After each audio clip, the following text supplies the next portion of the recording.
한번 오늘 설교 제목 같이 읽어볼까요? 피하기 없기. 저는 오늘 3부 예배 시간에 피하라고 설교를 했습니다. 까불지 말고 이렇게 맷집, 하나님 내게 맷집을 주십시오 그런 소리 하지 말고 하나님께로 피하라. 하나님이 내게 힘을 주시면 고맙긴 한데 하나님 저한테 굳이 힘 안 주셔도 되니까 하나님이 홍해를 가르시고 하나님이 내 앞에 적들을 무찌르시고 하나님이 해 주십시오. 물론 제게 지혜도 주시고 힘도 주시면 고맙긴 한데 굳이 안 그래도 되니까 굳이 나까지 힘 주려고 안 하셔도 되니까 그냥 하나님이 행하시옵소서. 나는 하나님께로 그냥 피할 테니까 하나님이 다 하라고 우리 시인이 고백한 것을 들었으면, 그러면 5 청년 찬양 예배하고 설교는 다른 것이네요. 아니, 같은 내용입니다. 하나님께로 피하라는 말은 세상을 겁내지 마라, 세상은 안 되니까 포기하라 이런 뜻이 아니라 어차피 세상은 하나님이 이기시니까 세상의 그 어떤 문제 앞에서도 좌절하고 겁먹고 난 더 이상 길이 없다 높은 데서 뛰어내리고 그런 짓 하지 마라. 비겁하게 세상이 더 센 것처럼 세상을 피하지 마라. 하나님이 계시니 하나님의 힘으로 싸워 승리하는 것을 목도해라, 이런 내용입니다. 사회생활 힘들다고 나 다 신학교 갈래, 이거 옳은 거 아닙니다. 나는 세상 힘드니까 주로 교회에서 시간 보낼래, 이것도 합당하지만은 않습니다. 물론 목회자들도 있어야 됩니다. 교회를 지킬 분도 분명히 계셔야 합니다. 그러나 우리 개혁교회는 목사가 더 거룩하거나 아까 집사님, 택시 기사님이 덜 거룩하지 않습니다. 우리 모두가 다 왕같은 제사장이기 때문입니다. 그런 면에서 교회에서 목회하는 목사보다 오늘도 전투장에서 열심히 싸우는 간호사, 기독 의사, 기독 직장인이 훨씬 더 거룩할 가능성이 큽니다. 우리 한번 설교 제목 같이 읽어볼까요? 읽습니다. 시작. 피하기 없기. 한 번 더 시작. 자주 듣는 말이 교회 안에서는 그래도 믿음을 지킬 것 같고 교회 생활은 잘할 것 같은데 직장 생활, 학교 생활에서 믿음을 지키는 건 너무 힘듭니다, 이런 이야기입니다. 아주 자주 듣습니다. 그리스도인 학생, 그리스도인 대학생, 그리스도인 중고등학생, 그리스도인 직장인, 이들이 주일날 혹은 교회에서 믿음과 영성을 지키는 일은 직장이나 학교에서 지키는 일과 차이가 있는 것 같다, 이런 내용입니다. 자기 스스로 주일은 성도, 월화수목금토는 비성도 같습니다. 교회에서는 훌륭한 집사님 장로님 같고 세상에서는 그렇지 못한 것 같습니다, 이런 내용입니다. 일단 솔직하다고 볼 수 있습니다. 그런데 솔직을 떠나서 한번 생각해 보는 것입니다. 신앙은 교회 안에서만 힘을 쏟는 종이 호랑인가, 교회에서만 어르렁어르렁거리고 세상에서는 기도 못 쓰는 그런 존재들인가 하는 것입니다. 세상은 포기하고 계속 교회로 숨어야만 되는 것인가? 세상에서 어떤 일도 두려워하고 못하고 무조건 세상에서 두 손 두 발 다 들고 나는 못한다 그러고 세상이 당연히 세기 때문에 이래야 되는가 하는 것입니다. 세상을 향한 거룩한 기대가 하나님이 분명히 계시기에 우리를 보내셨지만 우리는 그 부분에 심각한 문제를 이야기합니다. 먼저 오늘 성경에서 믿음의 사람들은 성경에서 굉장히 띄워주는 사람들, 우리 보고 베끼라는 사람들, 카피하라고 그들을 따르라고 하는 그 믿음의 선진들은 그러면 신앙생활과 사회생활은 어떻게 좋아했는가? 그 사람들은 교회에서만 대단했는가? 세상은 그냥 포기하고 세상에서는 좀 부족하고 그래 살았는가? 그들은 도대체 사회생활은 어떻게 했는가? 이 부분을 생각해 보려고 합니다. 생각하기 전에 제가 방송실에 잠언서 한 장을 좀 띄워달라 그랬습니다. 우리 같이 한번 읽어볼까요? 시작.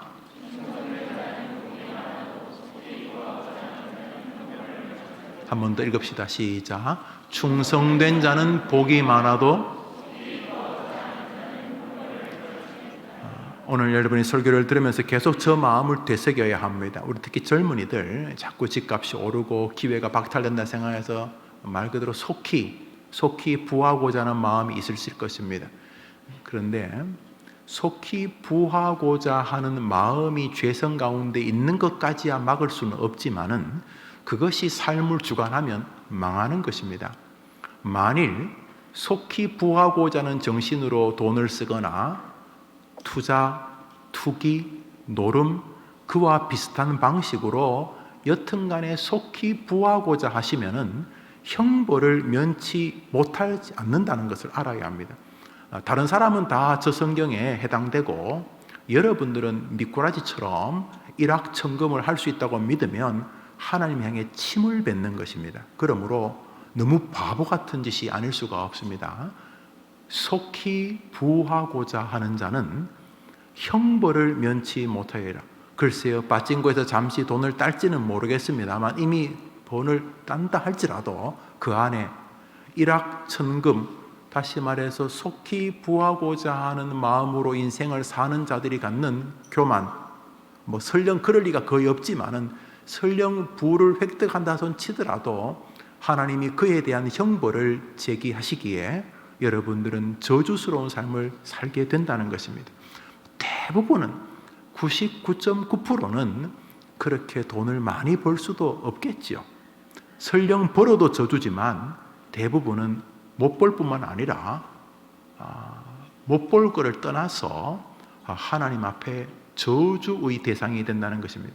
그러므로 청년들은 예수님 믿고 구원받는 것을 믿는다면 저 속히 부하려고 하는 방식은 내게 저주라는 것도 믿어야 합니다.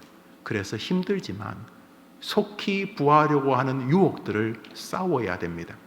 예수님만이 구주라고 믿을 때 주변 사람이 아니야, 부처도 예수야, 저 돌멩이도 예수고 남미 호랭개교 그것도 예수고 신천지도 예수고 그래도 우리 안 믿잖아요.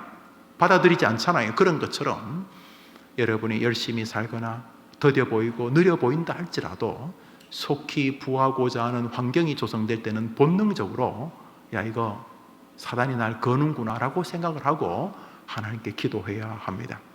하나님께서 주신 저 말씀을 여러분이 찢어버리시겠습니까? 아니면 지구상의 저 말씀은 내게는 예배라고 말하고 싶으십니까? 아니요. 여러분에게도, 여러분 부모에게도, 여러분이 곧 만나게 될 여러분 자녀에게도 저 말씀은 진리인 것입니다. 그러므로 속히 부하고자 하거나 속히 부하고자 주변에서 부추기면 여러분은 본능적으로 긴장하셔야 하는 것입니다. 저 말씀을 바닥에 깔고 이제 성도의 사회생활에 대해서 상고합니다. 청년들에게 제가 2년에 한 번 정도 이런 류의 설교를 합니다. 기독교 세계관적 사회생활인데요. 이것은 여러분의 현실이기, 이것이 여러분의 삶의 경건이기 때문이고 여러분이 있는 직장이 교회이기 때문입니다. 예배당만 교회가 아닙니다. 여러분이 있는 그곳이 교회이기 때문입니다. 자, 그러면 성도는 예배당에서의 믿음과 사회에서의 예배는 달라야 하는가 하는 것입니다. 오늘 본문 읽습니다. 다니엘서 6장입니다. 읽읍시다. 시작. 다리오가 고관 120명을 세워 전국을 통치하게 하고 또 그들 위에 총리셋을 두었으니 다니엘이 그 중에 하나이라. 이는 왕에게 손해가 없게 하려 함이었더라. 다니엘은 마음이 민첩하여 총리들과 고관들이 뛰어나므로 왕이 그를 세워 전국을 다스리게 하고자 한지라. 이에 총리들과 고관들이 다니엘을 고발할 근거를 찾고자 했으나 아무 근거 아무 허물을 찾지 못하였으는 이나 그가 충성되어. 다니엘이 지금 바벨론의 포로로 왔다가 바벨론이 메다와 바사에 망합니다. 다리오는 메데바사의 임금입니다. 그러니까 바벨론을 포로로 잡은 바벨론이 망하고 바벨론을 망하게 한 메데바사가 다시 바벨론이 끌고 온 유대인들을 넘겨받아서 유대인들은 계속 이렇게 정권이 바뀌어도 노예는 계속 노예인 것이죠. 그렇게 되었다는 것입니다. 다니엘에게 바벨론이나 메데바사는 신앙 공동체가 아닙니다. 세상입니다. 자기를 포로로 잡고 있는 적국이고 심지어 원수이기도 합니다. 다니엘 입장에서 바벨론은 교회가 아니로 세상 땅입니다. 이방 땅입니다. 믿음의 땅이 아니고 세상입니다. 예루살렘, 베들레헴이 아니고 이방 나라입니다. 그런데 다니엘은 바벨론이나 메데바사에서 이놈의 더러운 세상 때려쳐야지, 산으로 가야지, 기도원에 가야지, 교회에서 살아야지 그러지 않고 그는 놀라우리만치 그 세상에서 열심히 삽니다. 얼마나 열심히 살았는지 자꾸 승진해서 총리 자리까지 올라갔습니다. 제가 2스타, 이제 3스타를 마치고 한 우리 원로 목사님 사위 되시는 분하고 대화를 했는데요. 그때는 집사님, 이제 별 1개에서 2개를 달 텐데 동기들 가운데 몇 퍼센트 육사 출신들이 별을 답니까? 10% 남짓 되는 것 같아요. 그 중에서 또 한 10여 프로가 이렇게 2개를 달고 그 중에 또 몇 프로가 별 3개를 답니다. 그래서 물어봤어요. 그럼 별 1개까지는 뭐 그렇다 치더라도 별 2개는 누가 답니까? 이분이 참 걸작이에요. 목사님, 누가 달아도 예외가 없습니다. 왜냐하면 누가 봐도 별 2개짜리의 어떤 자질이 됩니다. 그럼 별 2개에서 별 3개는 누가 답니까? 별 2개의 소장이 중장이 될 때 이놈은 안 되겠다라고 말할 수 없습니다. 별 2개짜리까지 올라갔으면 별 3개에서 대통령이 낙점을 하는데 뭐 대통령도 사람이니까 뭐 고향, 친척, 자기 모교 뭐 이런 것도 있겠지만 여튼간에 별 2개에서 별 3개 될 때 누가 돼도 이상하지 않습니다. 누가 돼도 별 3개에서 별 4개 똑같습니다. 별 3개에서 별 4개 대장이 될 때 별 3개짜리에서 별 4개가 된다고 해서 누구를 세워도 다 될 만한 사람입니다. 이렇게 말했어요. 그런데 다니엘은 얼마나 열심히 노력했는지 별 2개에서 별 3개 수준이 아니라 총리까지 갔습니다. 이 말은 총리 자질이 될 만큼 열심히 살았다는 것이 대충 눈속임이나 하고 그 자리 갈 수 있었겠습니까? 오늘 성경 끝에 이렇게 말합니다. 이는 그가 충성되었다. 아니 뭐 교회에 충성한 것도 아니고 다리오 이방 임금에게 충성을 했습니다. 다니엘은 자신이 하나님의 사람이며 동시에 사회의 한 구성원이라는 것을 인지하고 있었음이 분명합니다. 다니엘은 세상은 포기해야지, 세상은 대충 살고 교회에서만 믿음을 지키면 된다, 이러지 않았다는 것입니다. 아무리 낮은 기준을 대입하더라도 다니엘이 열심히 산 것만은 틀림이 없습니다. 다니엘 그러면 믿음의 사람 아닙니까? 막 사자굴에도 믿음으로 들어가고 뭐 그 친구들도 막 믿음으로 불못불에 들어가고 이런 탁월한 사람이 사회에서 어떻게 했다고요? 이방 임금에게 얼마나 인정을 받았으면 주변 사람들이 시기할 만큼 승진을 거듭한 것입니다. 총리를 될 만한 자리까지 올라간 것이면 눈속임 대충 태만 말이 안 됩니다. 이 사람 정말로 사회생활 열심히 한 것입니다. 믿음을 떠나서 주변 사람들이 이 사람을 인정할 수밖에 없는 직장인 혹은 학교에서는 학생이었다는 의미가 될 것입니다. 세상을 포기해야 되는가? 일단 다니엘은 아닙니다. 사업 때려치우고 늘 교회에 살아야 되는가? 일단 다니엘에게는 그런 신앙 없습니다. 내가 학교 교사인데 교사 때려치우고 늘 교회에 살아야 되는가? 다니엘에게는 그런 신앙 없습니다. 한번 따라합시다. 다니엘에게 세상은 사역지였다. 여러분 해봐요. 시작. 여러분은요, 여러분에게 세상은 침 뱉고 피해야 될 곳이 아니올시다. 우리 예수님 말씀입니다. 마태복음 5장 읽습니다. 시작. 너희는 세상의 소금이니 소금이 만일 그 맛을 잃으면 무엇으로 짜게 하리요? 후에는 아무 쓸데없어 다만 밖에 버리고 사람에게 밟힐 뿐이라. 너희는 세상의 빛이라. 산에 있는 동네가 숨기지 못할 것이요. 그렇습니다. 한번 더 합시다. 너희는 세상의 소금이다. 소금이 제일 많은 곳은 신안 앞바다 염전일 것이 염전. 거기 소금이 제일 많습니다. 그러나 소금은 염전에 있으라고 만드는 게 아닙니다. 소금이 염전에 있으면 뭐해? 염전에 계속 있으면 소금은 세상으로 나가는 것입니다. 성도는 교회에서만 성도면 안 됩니다. 진짜 성도는 교회에서 받은 은혜를 세상으로 보이는 사람들입니다. 주님이 말합니다. 너희는 교회의 소금이다. 너희는 기도원의 소금이다. 너희들은 신학교의 소금이다. 이렇게 말하지 않습니다. 너희는 세상의 소금이다. 세상의 소금이다. 그러므로 하나님은 우리가 예배당에서만 살다가 오기를 원하지 않습니다. 하나님은 우리가 세상 속에서 살기를 원하고 계시는 것입니다. 세상 속에서 사는 게 찢기고 얻어터지고 억울하고 이러기 때문에 말씀과 기도의 은혜를 공급해 주시는 것입니다. 주님은 우리 보고 기도원으로 가라, 산으로 가라, 예배당에서만 종일 살라고 말하지 않습니다. 주님은 말합니다. 가서 전하라. 가서 전하라. 우리는 세상을 함부로 포기해서는 안 되는 것입니다. 이해됩니다. 교회는 이해해 주려고 그러고 은혜가 있지만 세상은 악다구니 같고 내가 실수 같지도 않은데 침소 붕대에서 사람을 막 매장시키고 심지어 내가 하지도 않았는데 막 내가 했다고 막 하고 기가 막힌 것입니다. 그래도 주님은 세상에서 피하지 말라라고 말씀하시는 것입니다. 내가 개입하도록 세상에 버티고 있으라고 말씀하고 계시는 것입니다. 바울 서신입니다. 에베소서를 읽습니다. 읽읍시다. 시작. 하나님의 뜻으로 말미암아 그리스도 예수의 사도 된 바울은 에베소에 있는 성도들과 그리스도 예수 안에 있는 신실한 자들에게 편지하노니 하나님 우리 아버지와 주 예수 그리스도로부터 은혜와 평강이 너에게 있을지어다. 사도 바울이 지금 편지를 보냅니다. 두 그룹에게 보낸 첫 번째 그룹이 어디입니까? 이 편지를 누구에게 보내요? 첫 번째로 에베소에 있는 성도들, 두 번째로 크게 말해봐요. 노란 글씨 해놨잖아요. 시작. 두 번째로 같은 사람입니다. 이 편지를 받는 사람이 수신자가 꼭 둘 같습니다. 에베소에 있는 성도들과 그리스도 예수 안에 있는 신실한 자들, 둘이가 다른 거 아닙니다. 같은 사람입니다.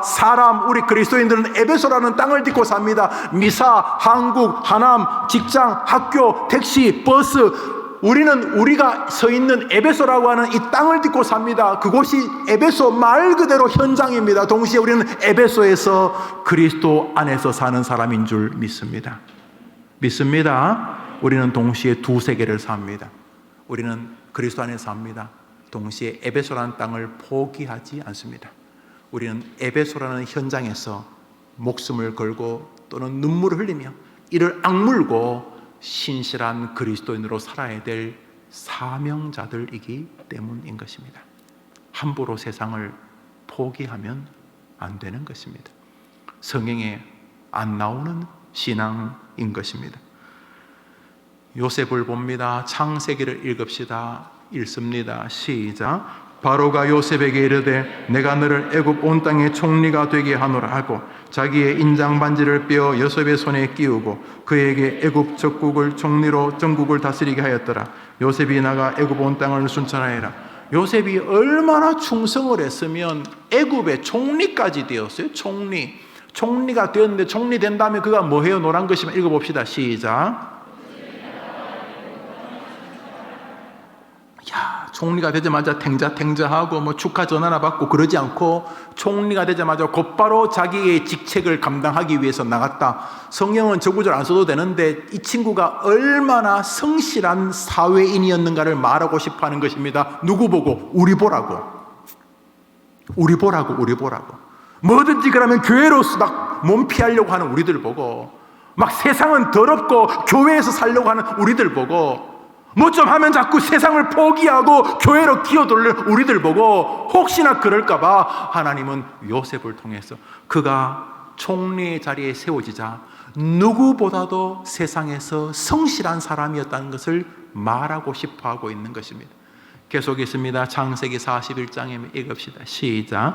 요셉이 애굽 땅에 있는 그 7년 곡물을 거두어 각성에 저장하되 그 수가 한이 없음이었더라. 애굽 땅에 7해 풍년이 그치고 요셉의 말과 같이 7해 풍년이 들기 시작하며 각국에는 기근이 있으나 애굽 온 땅에는 먹을 것이 있더니 백성이 바로에게 부르짖어 양식을 구하는지라. 바로가 애굽 모든 백성에게 이르러 요셉에게 가서 그가 너에게 이른 대로 하라 하니라. 각국 백성도 양식을 사려고 애굽으로 돌아와 요셉에게 이르렀으니 기근이 온 생에 심함이었더라. 요셉은 총리하면서 풍년이 들자 그런가 보다. 아니요, 풍년이 들자 그는 저축하기 시작합니다. 왜냐하면 하나님께서 흉년을 예비하도록 알려주셨기 때문입니다. 그는 열심히 했습니다. 얼마나 열심히 했는지 이제 곡식이 막 많다가 갑자기 곡식이 줄어드니까 백성들이 애굽 임금 바로한테 임금님 쌀 떨어졌는데 이렇게 말할 때마다 요셉이 하는 말이 멋집니다. 뭐라 그랬어요? 애굽 임금 바로가 쌀 구하러 오는 사람들에게 뭐라 그랬어요? 한번 따라합시다. 요셉에게 가라. 한번 더. 요셉에게 가라. 우리 청년들과 우리 성도님들이 세상 사람들이 어려울 때 여러분 주변 사람들이 여러분에게로 가라 이렇게 말하게 되기를 바랍니다. 그게 기독교인입니다. 직장에서 평소에는 별 어려움이 없지만 어려움이 생길 때마다 주변 동료들이 그거 저 해림교회 그 청년에게로 가봐라. 어려움이 있을 때마다 바로 임금이 요셉에게로 가봐라 했던 것처럼 우리는 사회생활을 통해 하나님의 이름을 높일 책임이 있습니다. 그런 면에서 교회에서는 1등 신앙인, 사회에서는 2류, 3류를 넘어서 직장 사람들에게 야유와 조롱이 되는 것은 우리가 한번 깊이 우리 하나님 이름 때문이라도 점검해 보아야 할 것입니다. 압니다. 어디 쉽습니까? 직장 생활이 어디 쉽습니까? 그러면 요셉, 다니엘은 쉬웠겠습니까? 그들은 포로였습니다. 포로로 자기를 끌고 온 사람들 밑에서 승승장구하는 게 쉬웠겠습니까? 그러므로 직장은 함부로, 사회생활을 함부로, 학교 공부는 함부로 포기부터 할 문제가 아니라는 것을 알 수가 있습니다. 사도 바울입니다. 사도 바울은 다니엘과 요셉 시대가 아닙니다. 사도 바울은 신약 시대입니다. 바울은 말합니다. 골로새서를 읽읍시다. 3장입니다. 시작.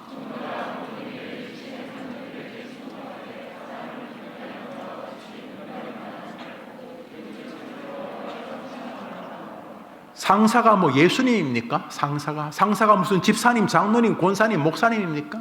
상사가 하나님입니까? 아닙니다.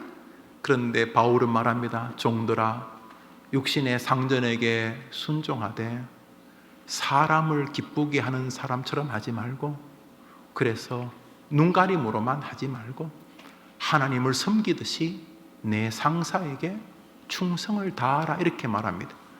야, 저거 신앙 아니면 힘듭니다. 상사들 웃긴 사람 많거든요. 진짜 뭐 저런 인간이 다 있나 싶은 인간 꽤 많아요. 그런데 성경은 모르겠어요?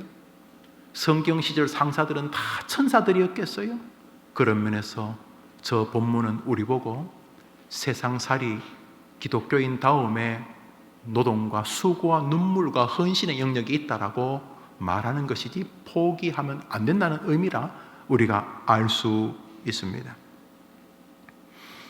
우리는 열심히 세상생활을 하면서 수입을 얻을 수 있습니다. 그렇죠? 열심히 직장을 하면 돈을 벌지 않겠습니까? 뭐 아르바이트를 하든 무슨 또 많은 돈을 벌 수 있는 직업이든 여러분이 열심히 경제생활을, 그러면 또 세상에서 경제생활하는 것은 나쁜 것인가? 아닙니다.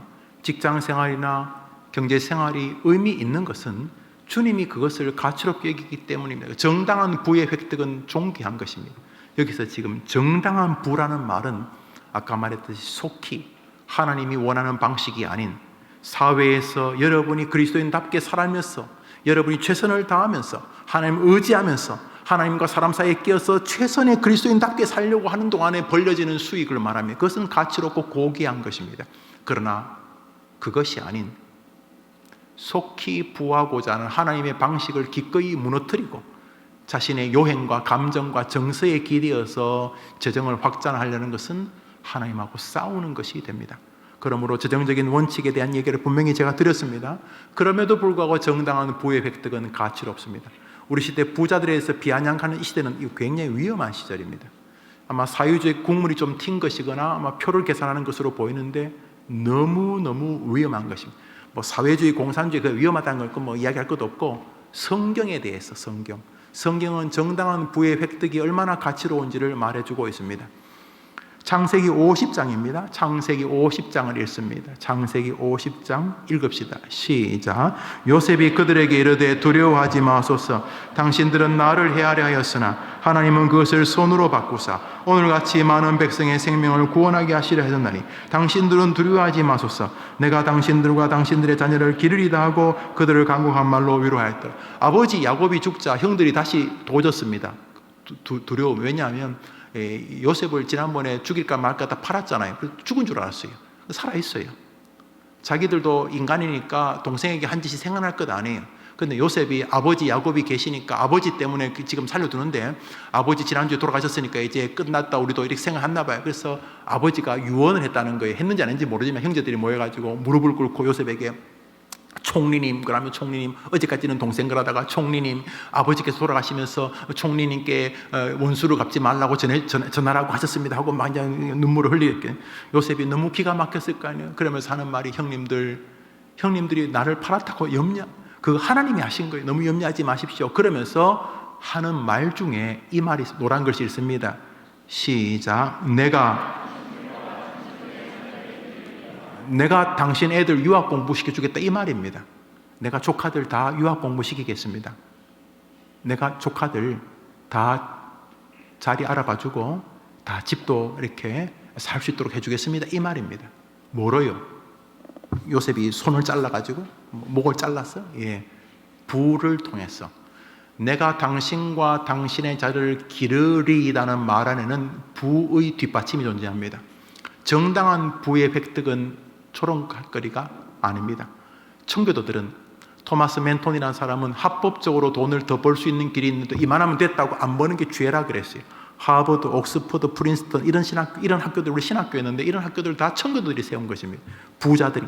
하버드는 하버드란 청교도가 지은 것입니다. 부의 획득은 종기한 것입니다. 속히 부하려는 나쁜 생각으로 하나님의 은혜를 개입을, 하나님의 역사를 조롱하는 방식이 아니라면 부의 획득은 정당한 것입니다. 그런 면에서 세상 사람들에게 기독교인들은 그리스도인다움의 색채를 보일 수 있는 현장이라는 것을 숙제처럼 마음에 가지고 살아야 합니다. 성도는 교회에서도 성도지만 세상에서도 성도이기 때문입니다.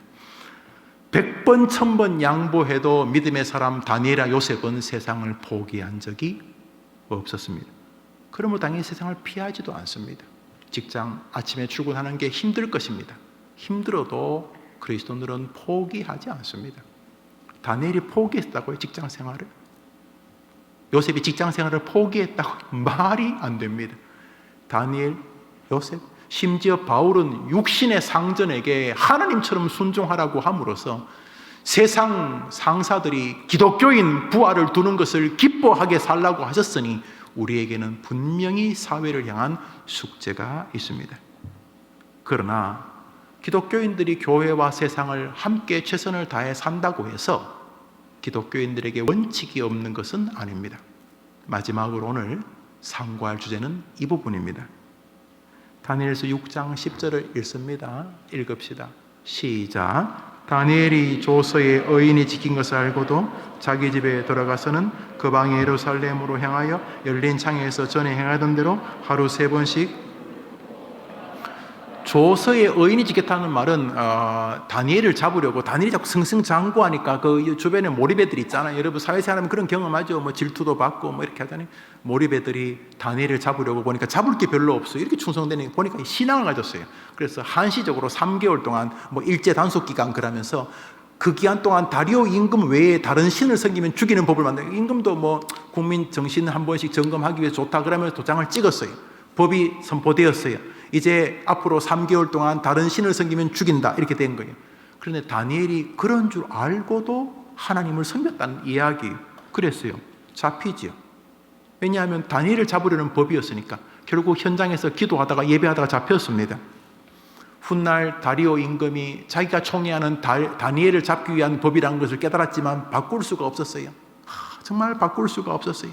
그런데 이 다리오 임금이 이 다니엘을 위해 구명 운동을 하려고 하니까 그 옆에 또 뭐가 법이 있다 뭐 이런 소리 하는 그 부하들이 있었어요. 법이 임금님 법입니다 뭐 이러면서. 그래서 할 수 없이 다리오 임금이 다니엘을 죽일 수밖에 없었어요.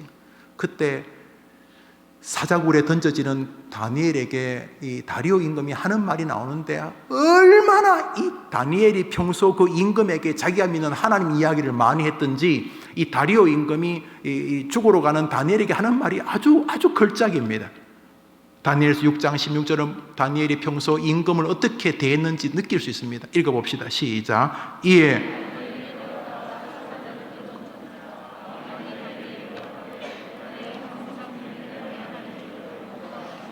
다시 노란 글씨만, 노란 글씨는 임금, 이방 임금이 하는 소리입니다. 이방 임금이 노란 글씨 시작.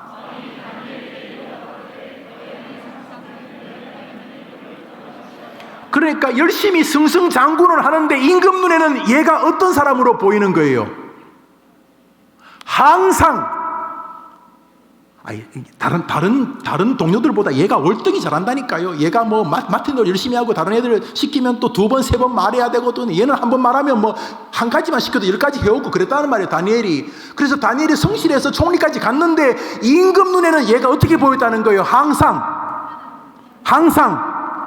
여호와 하나님을 섬기는 사람으로 보였다는 거예요.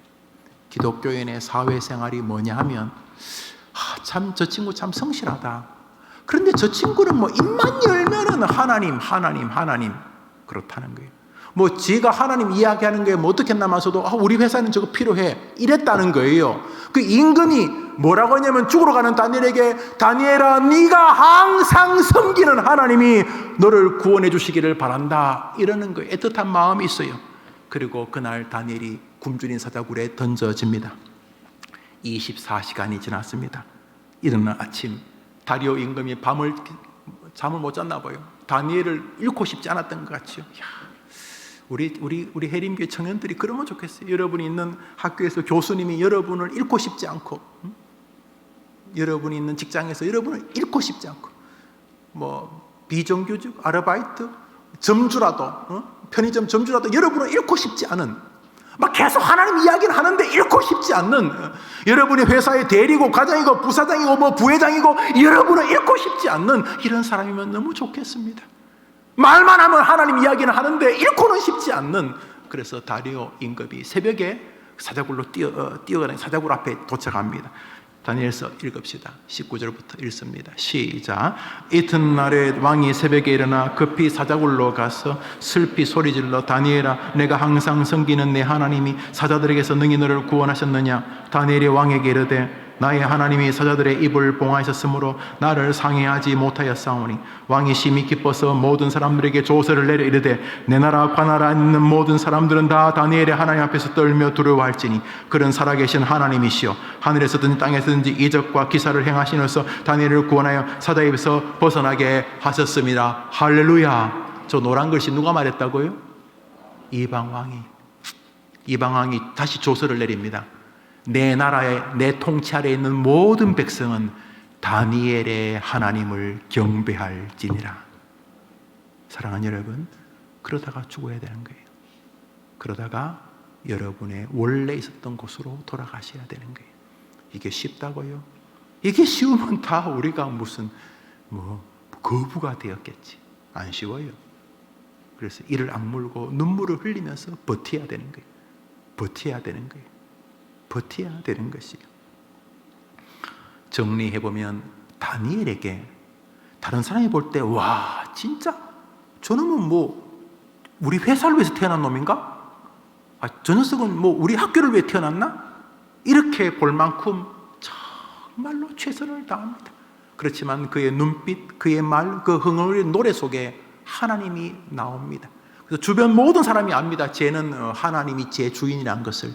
제가 저렇게 사는 것도 지 하나님 때문이라는 것을 어렴풋이 압니다. 그래서 평소에는 참 성실한 인간인데 저거 환자다 기독교 환자다 저 병자다 저거 이래 생각하지만은 근접하기 함부로 대하기 쉽게 범접하기 어려운 것은 워낙 그 일에 성실한 사람이기 때문에 그 일에 전문가이기 때문에 그 일을 맡을 때 혼을 투자하기 때문에.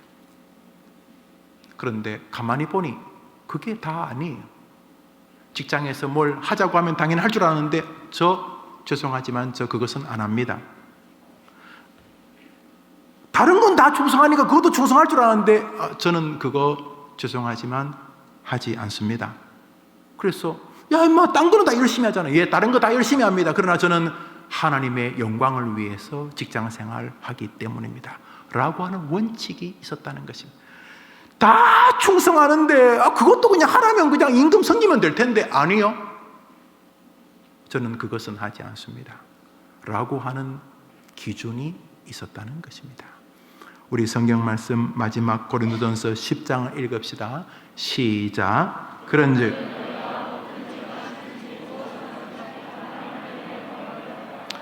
복된 주일 오후입니다. 우리 젊은이들 세상이 우리에게 교회입니다. 약간 드센 사람들과 함께하는 교회입니다. 신앙이 전혀 없는 사람들로 이루어진 교회입니다. 이해타산과 진실보다는 거짓, 배려보다는 비난이 아주 창궐한 특이한 교회입니다. 그러나 거기도 주인은 하나님이십니다. 그러므로 여러분이 주일날 열심히 은혜를 입고 하늘로부터 오는 무기, 투구, 방패를 받습니다. 말씀과 기도로. 그리고 그것을 받아서 교회에서 쓰는 거 아닙니다. 그거 받아가지고 세상으로 나가는 것입니다. 투가 찢겨지고 갑옷이 구멍이 나고 심지어는 어딘가 화살이 박힐 수도 있습니다. 그러나 포기하면 안 됩니다. 열심히 싸우셔야 합니다. 사랑과 섬김과 헌신과 다니엘과 요셉과 바울처럼 세상이 나의 사명지로 알아 싸워야 합니다. 동시에 우리는 우리의 기준이 있습니다. 우리는 하나님의 영광을 위해 사는 것입니다. 그렇게 한 주 동안 사는 게 쉽습니까? 그래서 기도하게 되고, 그래서 하나님의 말씀을 의지하게 되는 것입니다.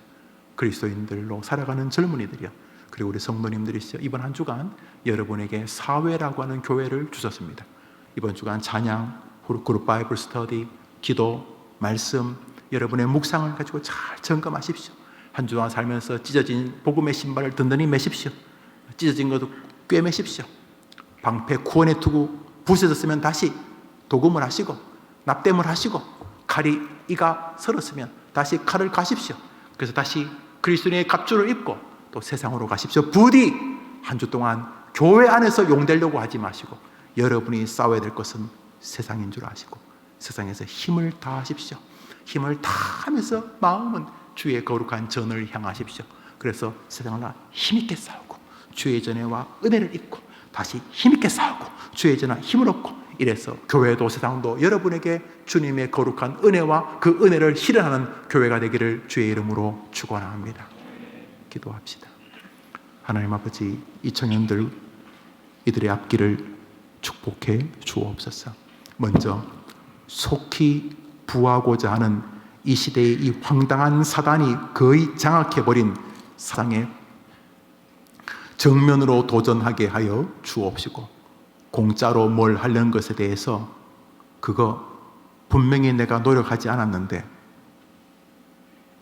액수가 몇십만이든 몇백만이든 몇백억이든 간에 속히 부한 방식은 형벌을 면치 못하기 때문에 내가 그것을 주의하겠다는 결심에 굳게 서되, 사회생활과 신실한 직장생활과 경제생활을 통해서 획득하는 부는 다른 사람을 귀하게 이끌 수 있고 하나님을 높일 수 있는 자원이라는 마음을 가지고 그것을 가치롭게 여기면서 살아가게 하옵소서.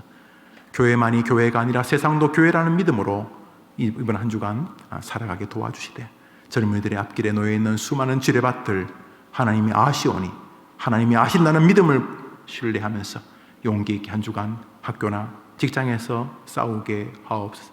지칠 때마다 다니엘은, 힘들 때마다 요셉은 이렇게 물어보고 성경에서 그 선배들이 했던 걸음을 뒤쫓으면서 지뢰받기를 멋지게 승리로 통과하도록 이번 한 주간을 도와주시옵소서. 그렇게 살다가 힘들면 후회 주시고 꾸짖지 않는 하나님께 기도하고 하나님의 말씀으로 은혜를 받으면서 주일 예배, 수요 예배, 금요 예배, 새벽 예배를 자신의 무기를 공급받는 좋은 통로로 삼아 말씀과 예배와 기도와 찬양과 가까이 하며 한 주간 세상에서 싸워 이기게 도와주시옵소서.